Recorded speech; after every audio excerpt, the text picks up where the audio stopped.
موقف أقصه عليكم يخلع القلب من أحشائه والله. رجل توفاه الله، ترك ولدا و4 بنات. هذا الولد كان قويا ذو نفوذ، رفض أن يعطي أخواته البنات مليما واحدا. تمر الأيام، تلو الأيام، المهم بعد سنين ال4 بنات راحوا لأخوهم، ثري جدا، معه أموال لا يعلم عددها إلا الله، بس هو الطمع والجشع. ال4 بنات راحوا له، قعدوا معاه، يا أخونا قسم، اعطنا حقنا. فوافق، قال لهم خلاص أجيب محامي ونقسم، هات محامي.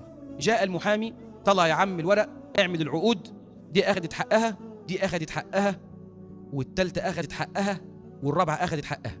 فنظر إليهم أخوهم وقال لهم تبيعوا، تاخدوا الكلام ده فلوس؟ فالمهم البنات بصوا لبعض، ده أخونا وزع ما شاء الله عليه.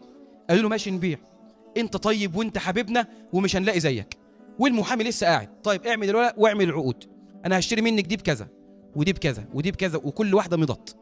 وبعد ما مضوا كلهم ضرب الورق كله في جيبه ونظر إلى أخواته وقال لهم ما عادش عايز أشوف واحدة فيكم تيجي هنا.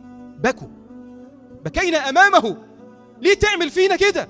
وهو قلبه من حديد. قال لهم بيني وبينكم المحاكم، والمحاكم حبالها طويلة، وهو بقى صاحب نفوذ وصاحب مال، كأنه هو اللي ابن أبوه وهم جايين من حرام. خرجت أصغر بنت فيهم، أصغر واحدة من المكان اللي هم كانوا قاعدين فيه، ونظرت إلى السماء ورفعت بصرها إلى رافع السماء بلا عمد، وقالت يا رب كما حرمنا حقنا فاللهم أرنا فيه آية عاجلة يا رب العالمين.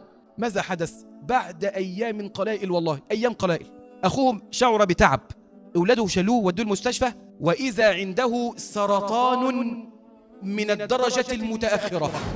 حجز في المستشفى، محدش بيخرج، لا بيتمتع بمال ولا بأملاك ولا بأي حاجة. كثير من الناس ذهبوا إليه لما عرفوا المسألة وقالوا له دعوة مظلوم، دي دعوة مظلوم، اعط إخوتك البنات حقهم وانظر ماذا سيفعل معك رب العالمين.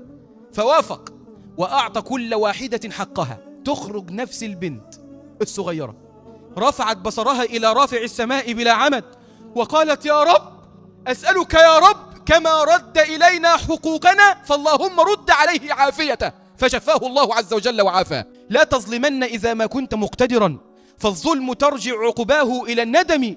تنام عيناك والمظلوم منتبه يدعو عليك وعين الله لم تنم.